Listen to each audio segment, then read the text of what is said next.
Hi, my name is Rachel and I want to talk today about traveling to a new country with your family and how to make the most out of that experience. The first thing that I would suggest is that you focus on the experience rather than the specifics. So for example, you're in Paris and you want to see the Eiffel Tower. You can follow the guidebook and go right there and see it and cross it off your list. Or you can look at it with your eyes and try to get there by following streets and wandering around and probably getting lost and experiencing Paris as you go to see the Eiffel Tower. So it might take you longer, but you might end up at a baker's shop and they have beautiful artisan bread and you buy it, and before you know it, you're standing on that baker's veranda with a piece of bread in one hand and you're looking at the Eiffel Tower and you've had this awesome, unique experience. And you're still able to check off the Eiffel Tower. So just encouraging you to focus on the actual experience of the travel more than the specific thing you're going to check off.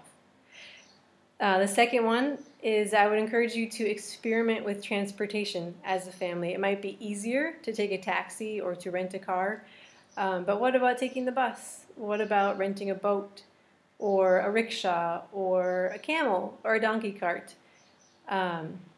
A train. You might get lost, you might feel nervous, but you'll see more everyday experiences. And if you do get lost, awesome. That will help you focus on the experience rather than on the specifics. Third, I would encourage you to be flexible. Have some idea of what you want to do, but know that the museum might be closed when you get there, or the water park might be under construction. You might have an accident and need to spend time finding a doctor instead of finding some monument that you hope to see. So go with the flow, and especially with kids, be ready to experience and embrace the unexpected. Fourth, I would encourage you to assume the best. Someone looks at you, someone speaks in a language you don't know. So often we jump to the worst possible conclusions. That person insulted me, or they're judging me. Maybe, but probably not. Most likely they don't even have time to care about you.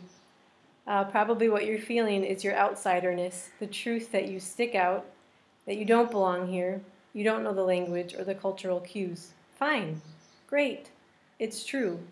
You don't belong here, you and your family do stick out here, and you won't blend in, especially not in a week or even less. So get over yourself, enjoy your experiences, and laugh at those faux pas and those of your children, and again, just enjoy the experience.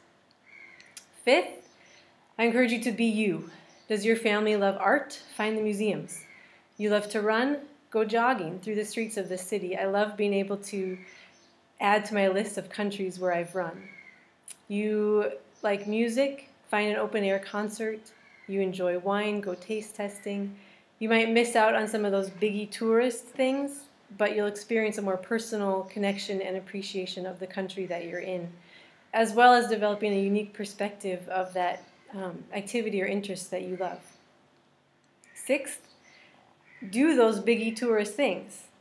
I have no trouble being an average tourist, the one who checks off the list and does all of the touristy things. Sometimes I even like it that way.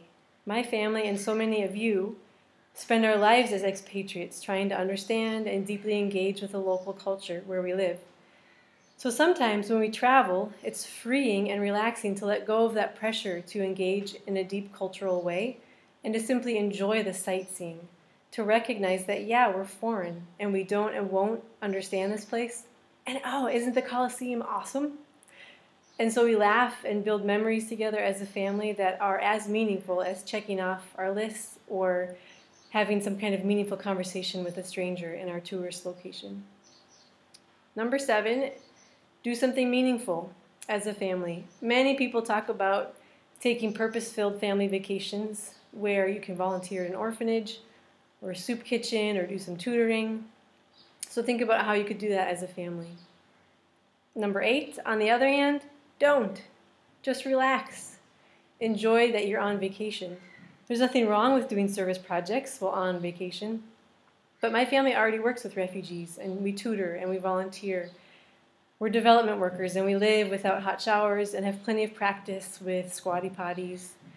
So when we go on vacation, sometimes we just want to relax and enjoy luxuries like sliced bread or an air-conditioned movie theater. We're on vacation, and when your family makes the choice or has the opportunity to do that, don't feel guilty about it. Enjoy it. Which leads to my last suggestion, number 9, be thankful. Always be thankful. This is sometimes easier said than done, but have an attitude of thankfulness for the people who direct you, the people who serve you, the people who have created or built the thing that you're looking at. Be thankful for the opportunity that you have at all to travel as a family. And be thankful for the people that you're with, your spouse, your children. Travel is an immense privilege. So recognize that, encourage your kids to recognize that, and be ready to embrace all the ups and downs of it as a family. Thanks for listening, and happy travels.